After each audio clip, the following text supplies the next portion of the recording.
So let's hear about the growth-minded. How are you thinking about learning and the ways it affects you? From Miss Amy Azul, the Director of Tutoring and Academic Support. Hi, Amy. Hi. Thanks everybody. Thanks, Chris. So like Liz was talking about, practice always is going to make it better. We learn from our challenges. So I'm just going to give you a little snippet of how we can grow our mind and how this can empower our journey and help us in our academic endeavors. And can you see my presentation in its full effect, or do you see the one with the notes? Just checking. I think it has notes at the bottom. Maybe not. Oh no, it's not a note. You're good. You're good to go. So before we start, I want you to just think of a challenge that you have faced in your capacity, or common challenges you've observed other students or yourself. So this could be test anxiety, procrastination, writer's block. These are all different types of challenges.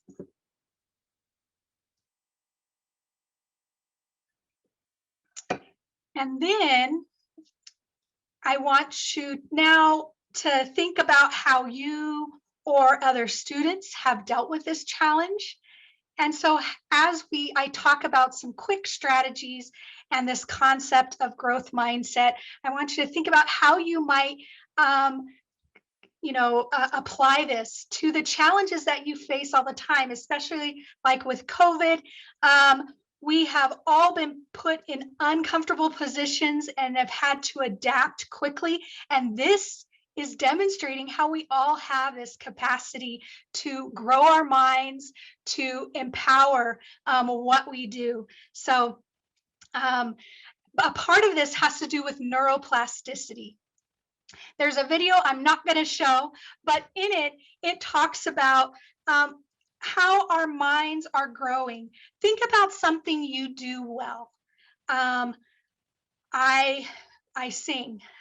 Maybe Chris will get to that question later, what I was going to do originally in life, but I sing, and it takes a lot of practice. I've been practicing since probably birth, but more professionally since about 8 years old.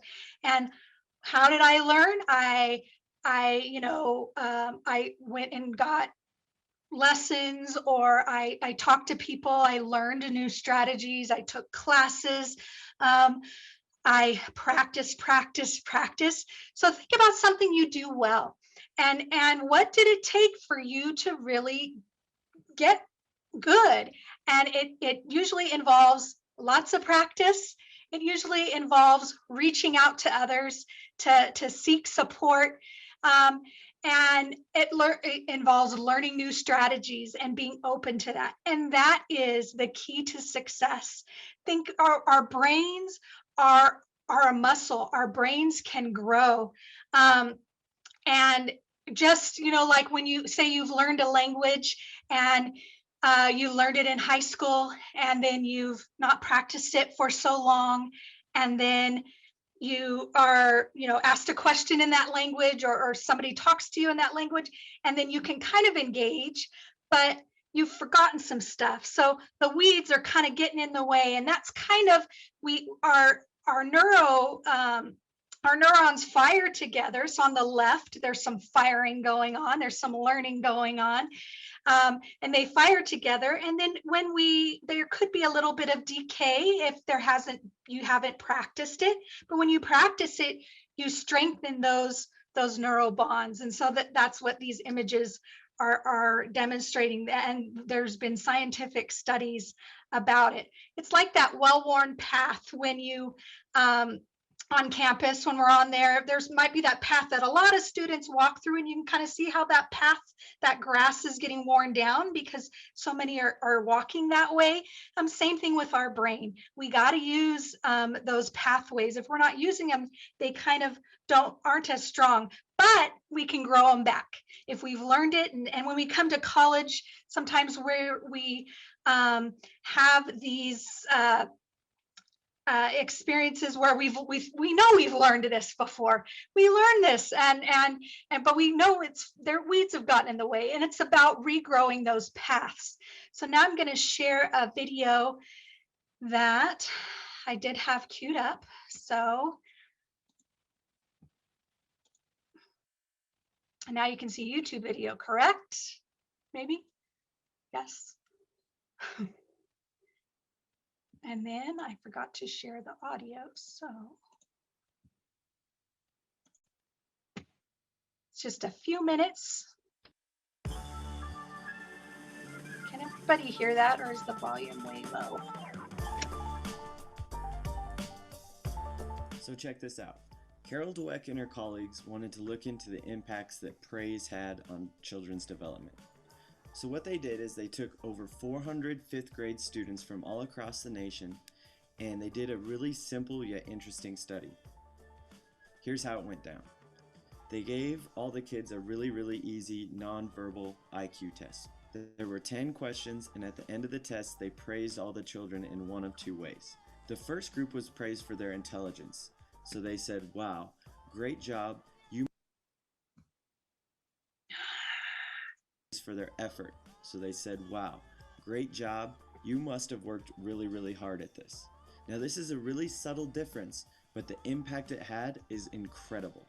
So after praising the kids and getting them divided up into the two groups, they gave them all an option for their next test. The first option was, hey, this next test is going to be a little bit harder, but it's going to be a great opportunity to learn and grow. Now the second option was, this next test will be similar to the first, and you will surely do well on it. Now the interesting thing is, out of the group that was praised for their intelligence, 67% of them chose the easier option, while 92% of the kids who were praised for their effort chose the harder test. This is unbelievable to think about, how just the subtle difference in the way that they were praised had such an impact. Carol Dweck explains why this happens. Child or adult hears, oh, you think I'm brilliant and talented. That's why you admire me. That's why you value me. I better not do anything that will disprove this evaluation. As a result, they enter a fixed mindset, they play it safe in the future, and they limit the growth of their talents. Whereas focusing on the strategies they use, the way they're stretching themselves and taking on hard tasks, the intense practice.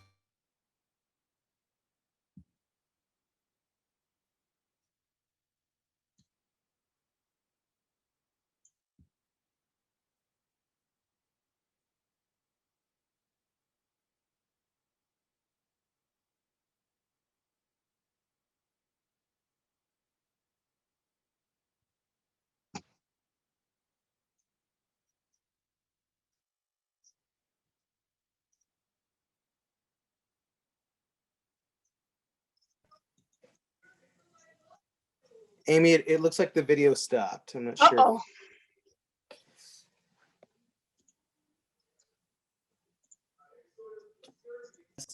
And had the tendency to give up. Better? Early. Yes, there we go. Artificially induced failure round, all of the kids were given a third and final test. Now this test was the same level of difficulty as the first one, but check out the results. The group that was praised for their intelligence actually did worse on this test than the first one. Their average score actually dropped by 20%, while the group that was praised for their effort did significantly better, raising their average score by nearly 30%. This is a 50% difference in performance that was caused by a few subtle differences in the way that they were praised. This study shows how praise can either make or break a child's development. I mean, we all do it. So I'm going to stop it there and go back to talk about, what can we do with this? So hopefully you see my stuff now, my other things. So what do we do? That just gives you an overview of Carol Dweck's study and where this concept of growth mindset comes. And we are looking at this at the community college level. We are studying this. I am studying this right now at the community college level, and how it impacts our students, and how possessing a growth mindset in particular affects student success at the community college. So what can we do across campus? We can have growth-oriented interactions with our classmates, with our friends, with our professors. Your friend goes, oh man, bomb that test. And you could say, well, you know, it's all is not lost. There are opportunities for growth. What did we learn from this? What can you do you know, better? Is this maybe an opportunity to get a study group going, to contact our tutors and reach out to the tutors, to talk to our friends, to learn and learn what challenged you, you know, in this moment, and how can we learn from that? Humanizing ourselves, sharing our struggles. We've done this throughout the event. Actually, Chris has asked folks to share where they started, what was their first paid job, or what they originally wanted to do. And this we hope humanizes that we've all gone through numerous struggles, and it's about what we've learned from those events and those challenges, and how we've grown from them. And being open to feedback. Even now, we submit a survey. We want to know what we're doing well, what we're not doing well, what's not working, how can it be better? We want to be the best. We want our students to be the best. We want to make sure that we utilize all of our strengths and help everyone grow. And just refer to appropriate resources. This whole event is kind of a growth mindset, whether we realize it or not. We're here to present all of the resources and encourage you to reach out and to let us know how we can support you. We want you all to be successful. Like that video was showing, pay attention to how we praise. So he talked about that slight difference in Dweck's study in the way, the changes in the way even people were praising each other, if you're praising them for their intelligence versus the effort that they're making. Just being honest and being open to all of this growth. Avoid lowering our standards for the sake of self-esteem, but provide a means. So find those strategies that work for you. Create clear goals for yourself. So I talked about at the very start of this, you know, what are you challenged by? And with that, now what goals are you going to set for yourself? Create those goals and think about, how are you going to achieve those goals? What resources are you going to use to reach out to folks? What are you going to what resources can you take advantage of to be successful, be the best person you can be? I like to do a number game, and I don't think we have time for it, but it really demonstrates that with knowing the right strategy really helps you. And the formula for success, we put in the effort, but effort isn't enough. We need, if you can be at home, you could be doing your homework, and if you're putting in the effort, yeah, it's working, but knowing the right strategies and learning all of the different strategies available to you will help you, will make you even more successful, more productive, and getting help from others, being, you know, interdependent of all of us. We all work on each other's strengths. We all rely on one another. This event is a testament to that. We're all working with each other, and we're all using each other's strengths and getting help from one another. So, you know, just keep that in mind when you're going through as a student. In the classroom, again, providing tools. Sometimes, you know, our courses are syllabus at the beginning of the semester that we get from professors. They have their student learning outcomes. That's what SLOs are, these darn acronyms around here. They set goals, or they have goals that they need to meet. Look at those and see how you can personalize those. How are you going to meet those goals? What are you going to do to achieve them? Orientations like this is a huge orientation. We do have videos. We are going to put these in video form and links on our virtual webpage, our virtual welcome week page. So, taking advantage of those, and you guys being present here, you're already a step ahead. So, exam and assignment reflections. So after your exams, after those large assignments, when you get the feedback back from your instructor, kind of reflect on that. Okay, what went well? What do I need to continue doing in my course? And then what are areas that I can work on? Are there areas that I can maybe seek more assistance with? And we all do this. Nobody is above seeking assistance. Minute managers, so thinking at the end of the day, kind of being reflective. What did you learn today? What mistakes did you make that taught you something? What questions do you still have? And you take that information and you apply it to the next day or to the next class. Track your grade. So especially in Canvas now, a lot of us, our instructors may even keep all of this information where you have access to it 24/7. So keep an eye on that. And your professors will give you feedback and pay attention to that so that you can improve, that you can grow. And students, again, sharing your success and failure with others, because in that conversation, sometimes then other classmates may give you tips and give you suggestions on things that worked for them, and just try it, see how it works. Build support networks. And I know this is hard in Zoom, but in Navigate, there's a Study Buddies feature that you can do that. You can just do this in class if you have an opportunity in Zoom. I know in the classes I'm taking right now, I have Zoom. We have Zoom study sessions. We log in on a Sunday afternoon at 2:00, and the Zoom is open. It's quiet, but if we have questions, we just unmic ourselves and ask a question to our study group. So just kind of being intentional about those. And then participate in out-of-class activities like this event, like all of the different events that have been shared.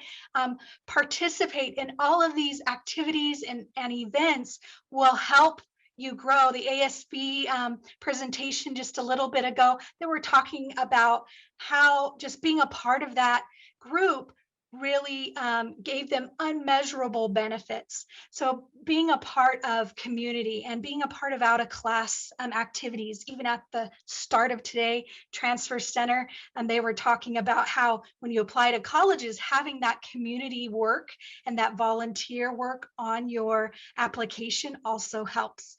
And then work to maintain a learn and help learn environment, as opposed to a judge and be judged. So being open to learning, being open to experiences that will help you grow. And then, so as I conclude this, consider one way you can apply these concepts and how you will do it. So again, think about the goals. Think about how you're going to use this information to achieve the goals you have. And with that, I conclude my presentation. If you have any questions, I'll try to get to them.